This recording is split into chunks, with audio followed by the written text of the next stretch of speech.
Hola, ¿cómo están? Soy el doctor Federico Bonilla y les voy a platicar acerca de la certificación en medicina general.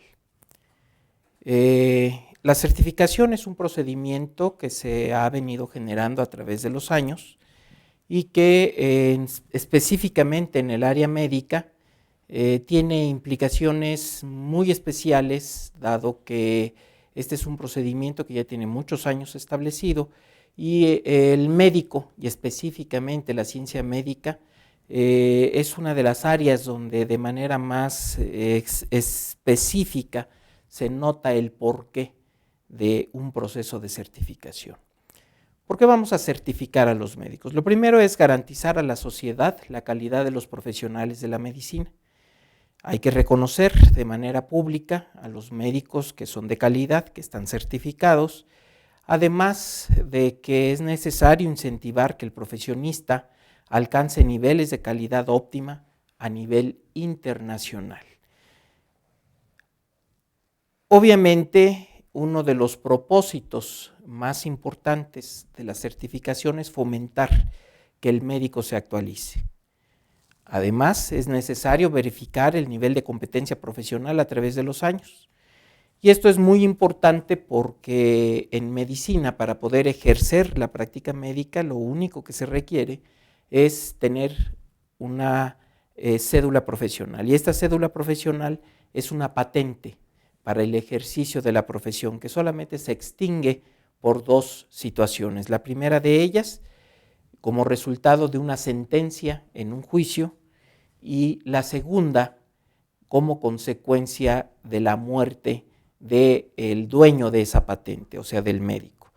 Fuera de esas dos situaciones que están contempladas desde el punto de vista legal, no hay ninguna otra que garantice que un médico que se tituló hace 40 años siga teniendo la vigencia de sus conocimientos, si no es más que a través de la certificación.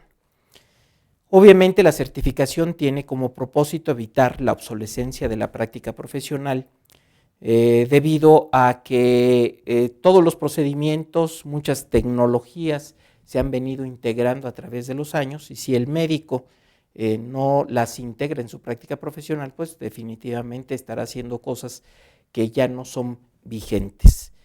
Obviamente a través de la certificación podemos verificar la integración de nuevos conocimientos y tecnologías aplicables a nuestra práctica profesional. Fíjense ustedes que desde 1963 se conformó el primer consejo en el ámbito médico y fueron los médicos anatomopatólogos. Estos médicos vieron que era necesario que quien hiciera diagnósticos desde el punto de vista anatomopatológico tuviera una serie de características profesionales que garantizaran que las interpretaciones que hagan fueran certeras y estuvieran relacionadas con lo último que se conocía hasta ese momento acerca de la histopatología. Ya fue en 1965 cuando se forma el Consejo Mexicano de Cirugía Neurológica, otro ámbito también extraordinariamente sensible y que requería precisamente que los médicos que ejercieran ese ámbito de especialidad pudieran garantizar a los pacientes que efectivamente estaban capacitados y tenían el entrenamiento adecuado para ejercer esa especialidad. Y poco a poco fueron creciendo el número de consejos y en 1974 16 consejos solicitan a la Academia Nacional de Medicina el reconocimiento de idoneidad. La Academia Nacional de Medicina, al ser la instancia más antigua y de mayor prestigio desde el punto de vista médico, inició dando esos certificados de idoneidad, ya que todos los procesos de certificación profesional no existían, no estaban contemplados desde el punto de vista legal, no estaban contemplados desde el punto de vista de práctica profesional, por lo tanto, el médico, las agrupaciones médicas son las primeras que de manera consciente establecen un procedimiento autónomo, independiente de otras instancias y no obedeciendo a ningún tipo de interés ni político ni gremial, sino exclusivamente garantizar a la sociedad la calidad de los que ejercen la profesión médica. Y posteriormente, en 1995, se crea lo que se ha denominado actualmente como Comité Normativo Nacional de Consejos de Especialidades Médicas. Este Comité Normativo Nacional de Consejos de Especialidades Médicas ya integra tanto a la Academia Nacional de Medicina, que nace en 1862, y a la Academia Mexicana de Cirugía, que nace en 1933. Como ven, son agrupaciones que actualmente fungen como órganos de consulta del gobierno federal y que de manera independiente y autónoma asumen un papel y una responsabilidad en el proceso de certificación profesional en el ámbito médico. Posteriormente, esto fue ya más adelante, en 1998, el Consejo de Salubridad General establece una serie de lineamientos para conformar a otra instancia, que es el Comité Normativo Nacional de Medicina General, que a su vez supervisa a las actividades del Consejo Nacional de Certificación en Medicina General, que es la instancia que certifica a todos los médicos generales en nuestro país. Y la primera pregunta es, bueno, ¿quién debe certificar a los médicos generales? La respuesta inmediata es igual que todos los demás consejos de certificación médica. Debe ser una instancia conformada por sus pares, esto es, por médicos generales que realicen una actividad profesional. Esta instancia que va a certificar a los médicos generales no debe de realizar ninguna otra actividad, ni educativa, ni científica, ni gremial, absolutamente ninguna otra tarea que no sea exclusivamente verificar la calidad profesional del médico general. No debe de estar, por lo tanto, asociado a ningún interés ni de educación médica continua, ni tampoco a ningún interés desde el punto de vista gremial o de colegiación. Entonces, en México se ha decidido, y esto es por una situación que se ha venido dando de manera autónoma a través de los años, que esa instancia debe de dedicarse exclusivamente al proceso de certificación. Sus integrantes de esta instancia deben de tener experiencia en la evaluación profesional y obviamente deben de partir de un código de ética que establezca las normas desde el punto de vista ético que deben de guiar sus actividades. Obviamente, esta instancia debe estar legalmente conformada. Habitualmente se hace a través de la conformación de una asociación civil, ¿sí? Debe de tener ordenamientos y normativos internos que regulen su organización de manera transparente. Esto es, cualquier persona que pregunte cómo se conformó y por qué está conformado por esas personas, debe de tener claro cuál es el proceso. Además, las mesas directivas deben de estarse renovando de manera constante para garantizar que los médicos adecuadamente certificados puedan participar, si están capacitados para ello, en el proceso de certificación. Obviamente, con todos estos elementos, lo que se busca es garantizar que el proceso de certificación esté libre de intereses. Específicamente en el ámbito del consejo que va a certificar a los médicos generales, tenemos estos antecedentes. En el 95 del siglo pasado se crea el Consejo Mexicano de Medicina General. En el 96 se crea, debido a una iniciativa del Consejo de Salubridad General, el Comité Normativo Nacional de Medicina General. Este Comité Normativo Nacional de Medicina General está conformado por la Academia Nacional de Medicina, la Academia Mexicana de Cirugía y se integra también a la Asociación Mexicana de Facultades y Escuelas de Medicina. En una primera etapa, en el funcionamiento de este Comité Normativo Nacional de Medicina General, funciona a través de dos instancias operativas. Una, la Dirección General de Profesiones de la Secretaría de Educación Pública y la otra, la Dirección General de Enseñanza e Investigación de la Secretaría de Salud. Esas dos instancias que ayudan en un principio en el proceso de conformación del proceso de certificación, son las que finalmente van a dar como resultado que los médicos generales de las instituciones, tanto públicas como privadas, inicien un proceso de certificación. En 1998, y esto no lo tenemos aquí anotado, pero quiero platicárselo, se establece un convenio entre el Consejo Mexicano de Medicina General y el Comité Normativo Nacional de Medicina General para crear una sola instancia que certifique a los médicos generales. De esa manera, el 10 de abril del año 2000 nace el Consejo Nacional de Medicina General como una estructura federada, esto es, está integrada por 32 consejos de medicina general, uno por cada entidad federativa y el Distrito Federal. La unión de esos 32 consejos conforman lo que se denomina la Asamblea General del Consejo Nacional de Medicina General, que es el máximo órgano de gobierno de este consejo. Posteriormente, y debido a situaciones por ahí medias poco claras en donde se demanda al Consejo Nacional porque alguien tenía ahí registrado esa denominación ante el Instituto Mexicano de la Protección Industrial, pues nos vimos en la necesidad de cambiar de nombre y tenemos el nombre que actualmente utilizamos, Consejo Nacional de Certificación en Medicina General, con los mismos estatutos, con los mismos reconocimientos, exactamente lo mismo, nada más modificamos la denominación. Ahora, ¿quién está certificando al certificador?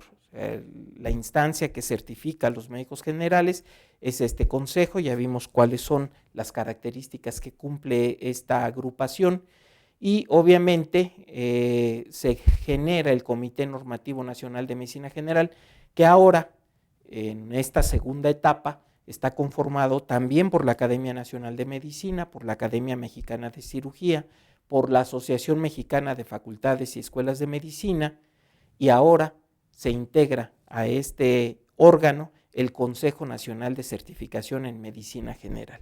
Se excluyen las instancias oficiales, que fueron la Dirección General de Profesiones y la Dirección General de Enseñanza e Investigación en su momento de la Secretaría de Salud, y queda como un órgano totalmente ciudadano, sin la participación de ninguna instancia gubernamental. Pero, por otro lado, ¿quién certifica al certificador del certificador? Bueno, pues precisamente en la Dirección General de Profesiones, en la Secretaría de Educación Pública, se tiene establecido un procedimiento para dar la idoneidad a las instancias que están certificando en los diferentes ámbitos profesionales. Y esta instancia expidió la certificación al Comité Normativo Nacional de Medicina General como instancia responsable, legalmente establecido para certificar a los médicos generales. De hecho, cualquier médico que desee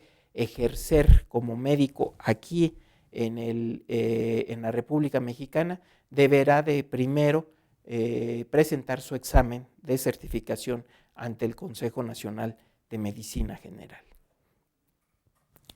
Bien, y bueno, ¿para qué se hace esa certificación? Pues lo que se hace es fundamentalmente para tener la certeza de que los médicos cumplen con normas mínimas de calidad, y para eso se ha diseñado un examen de certificación.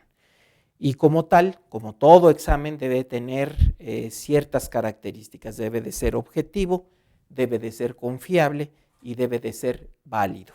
Esto es, está enfocado a los aspectos que se van a medir sin posibilidades de interpretaciones, debe de arrojar resultados consistentes y debe medir lo que se debe medir. Hay diferentes etapas en su desarrollo, desde el diseño, elaboración, piloteo, validación y calificación. Cada uno de esos procesos los seguimos para la estructuración del examen de certificación. Nada más les voy a mostrar algunos aspectos relacionados con su diseño. Obviamente, para poder diseñar un examen de certificación debemos partir del elemento que se le denomina perfil profesional de referencia.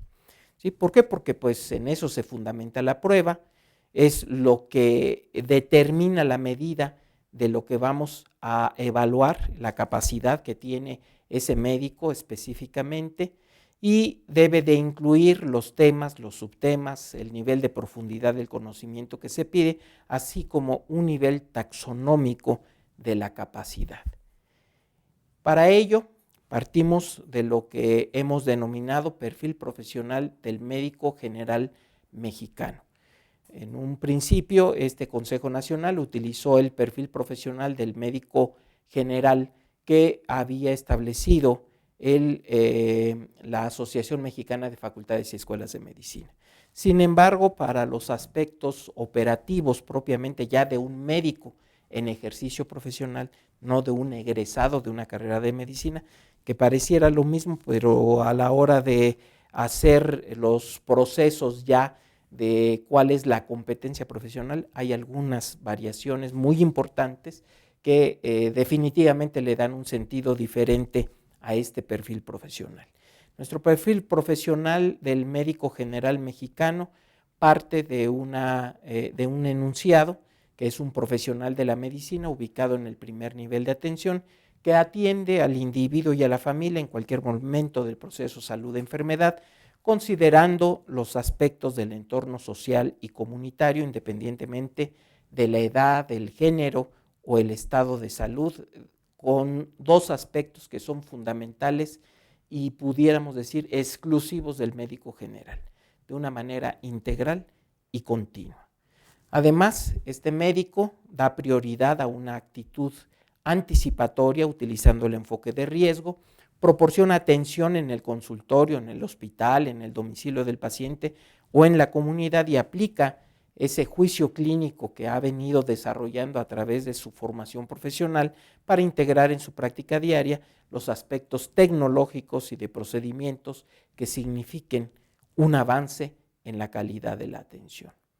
Igualmente, este profesional aplica sus principios éticos para anteponer la salud y el bienestar del paciente a cualquier otra consideración, religiosa, política, económica, etcétera.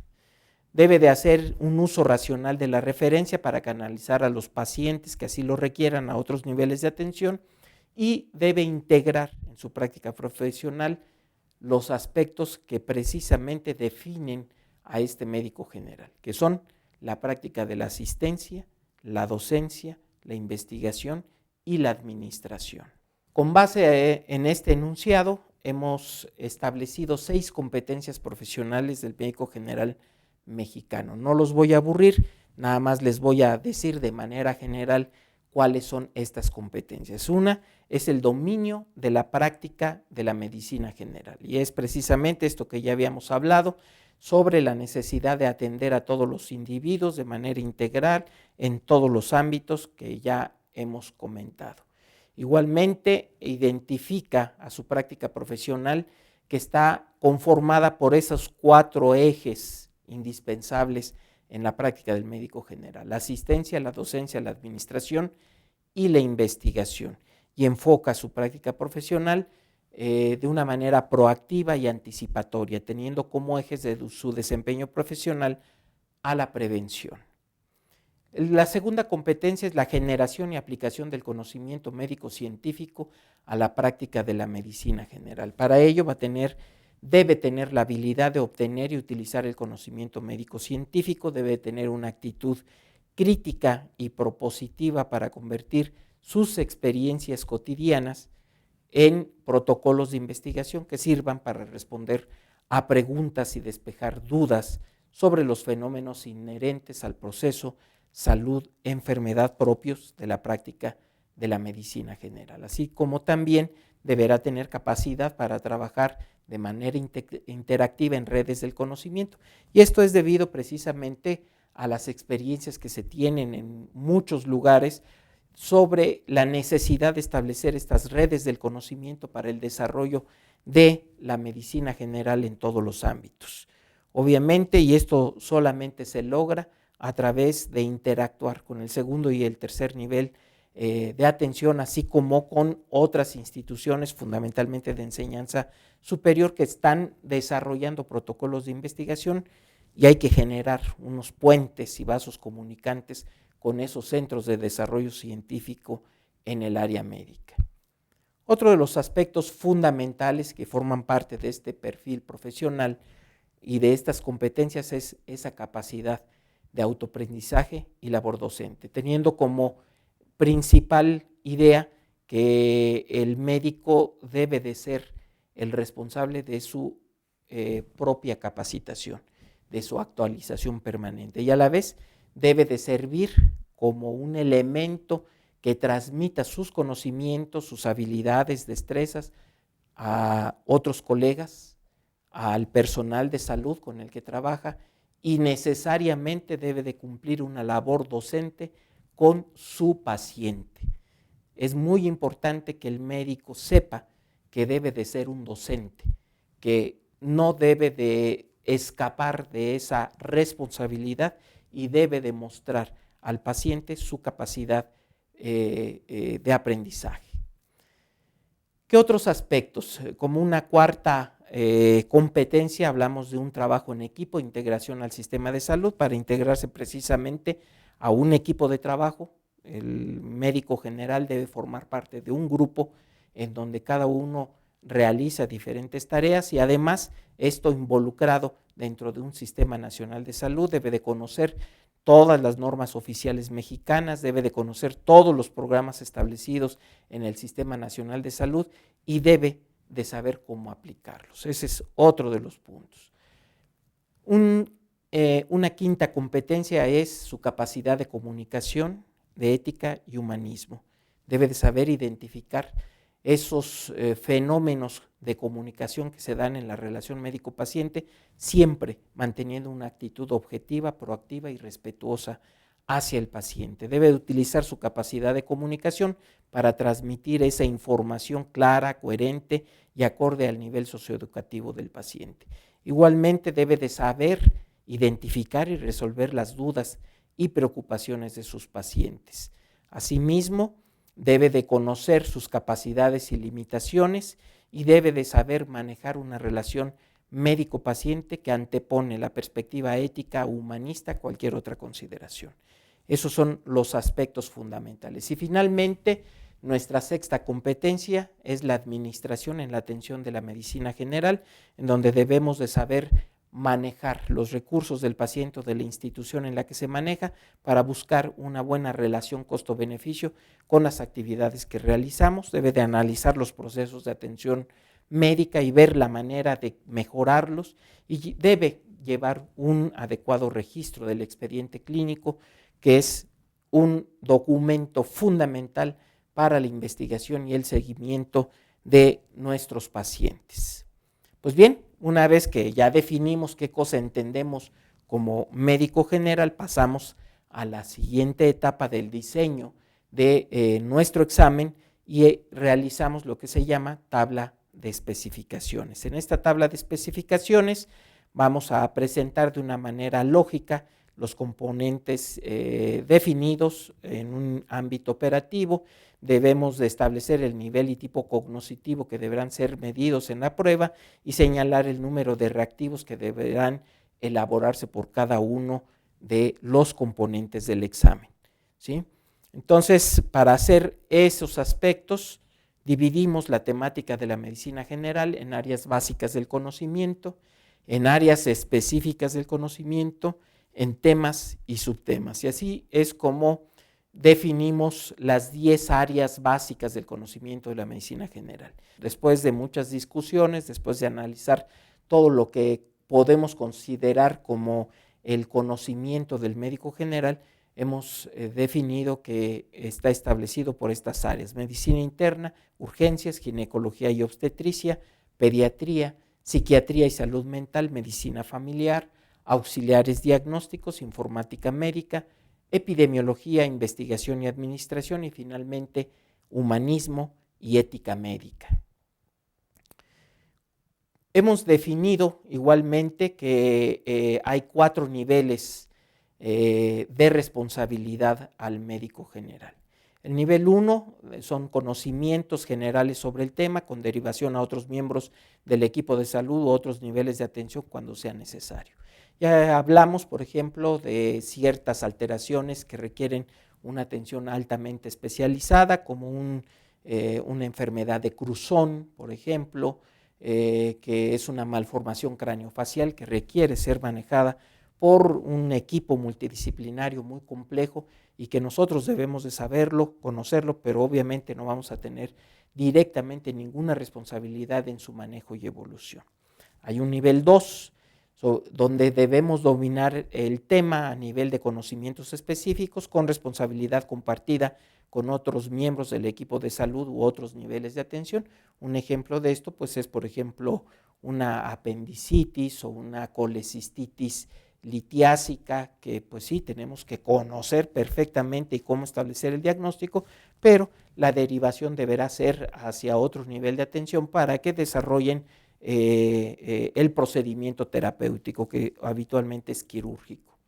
Tenemos un nivel 3 en donde el dominio debe ser completo del tema y en circunstancias especiales hay una responsabilidad compartida con el equipo de salud o otros niveles de atención. Este nivel 3, un ejemplo típico, es diabetes mellitus. Nosotros debemos de conocer a la perfección de todo lo que se refiere desde la fase inicial hasta la fase terminal de la diabetes mellitus. Debemos de saber sus complicaciones agudas, crónicas, absolutamente todo. Pero obviamente hay ciertas circunstancias que requieren la participación de otros especialistas. Cuando hay una retinopatía diabética tenemos que canalizarlo con el oftalmólogo, si hay una insuficiencia renal tenemos que pasarlo con el nefrólogo, y así cuando hay diferentes complicaciones, tanto agudas como por ejemplo la cetoacidosis diabética, como crónicas, tenemos que canalizar y trabajar con diferentes servicios, desde una terapia intensiva hasta un servicio de hemodiálisis, etcétera. Entonces, sí, debemos de saber absolutamente todo, pero tenemos responsabilidad compartida. Y hay un nivel 4, donde tenemos un dominio completo del tema y responsabilidad completa en su manejo, ¿sí? Ahí no vamos a derivar, todo lo del proceso es responsabilidad de nosotros. ¿Cuál es? 1, mantener el estado de salud del paciente, eso es responsabilidad plena nuestra, del médico general. Y ciertas entidades nosológicas que son totalmente nuestra responsabilidad, como por ejemplo infección respiratoria aguda, diarreas infecciosas o parasitarias, deshidratación, desequilibrio hidroelectrolítico, etcétera. Todos esos aspectos nosotros los tenemos que manejar y ser responsables completamente de este paciente. Y así, con base en esa estructura, aquí les pongo un ejemplo de lo que es una tabla de especificaciones. Tenemos un área básica que es medicina interna, un área específica de conocimiento que es síndrome cardiometabólico, ¿sí? Y tenemos los temas específicos, ¿sí?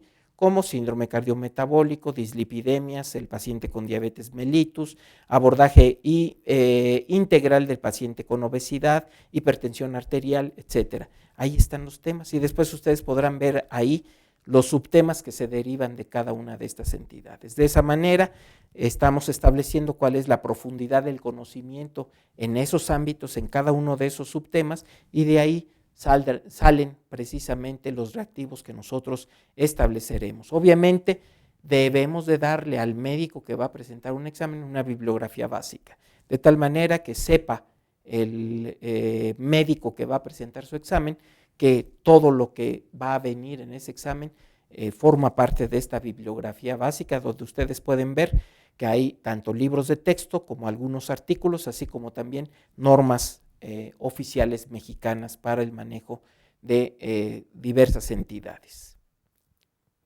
Así que ustedes podrán ver que la certificación profesional es una práctica común en muchos países del mundo y en algunos de ellos es obligatoria por ley. Desafortunadamente en nuestro país no es obligatoria por ley. ¿Por qué? Porque para poder ejercer profesionalmente lo único que se requiere es tener una cédula profesional, que ya vimos que es una patente que se extingue con la muerte de quien del titular, ¿sí? Y actualmente estamos yéndonos por el ámbito de que el médico lo sienta que es una obligación ética y moral.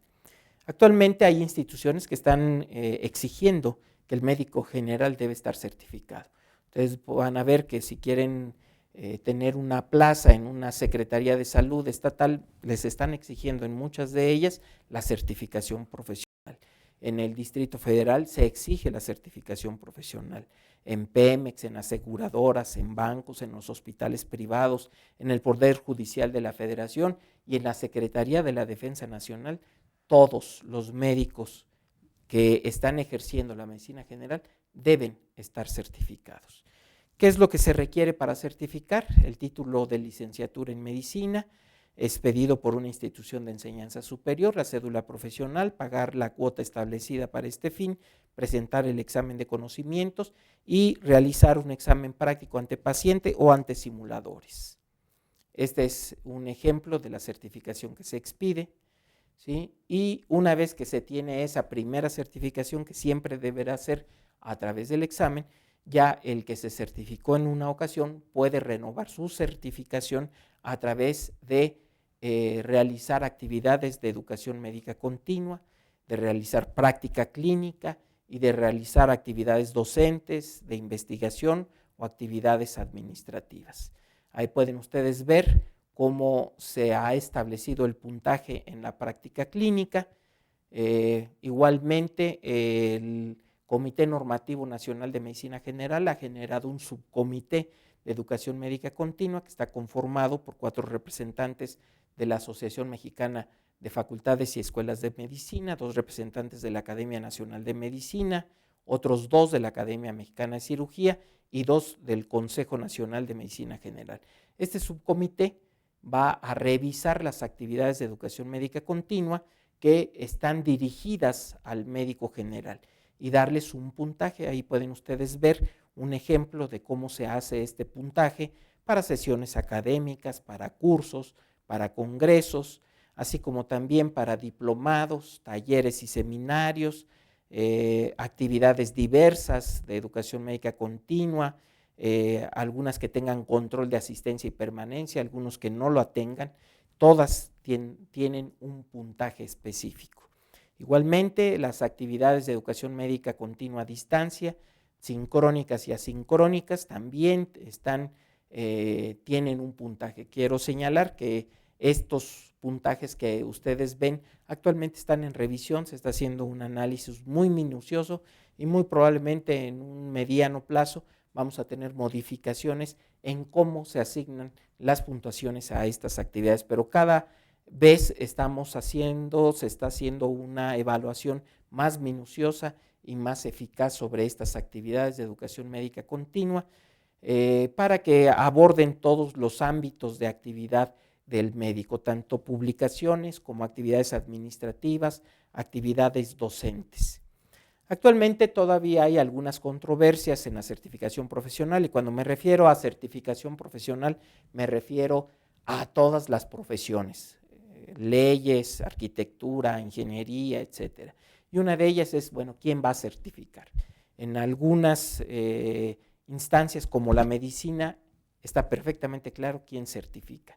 ¿Quién certifica al certificador? También en medicina ya está resuelto, sin embargo, todavía hay mucha controversia en algunas otras profesiones.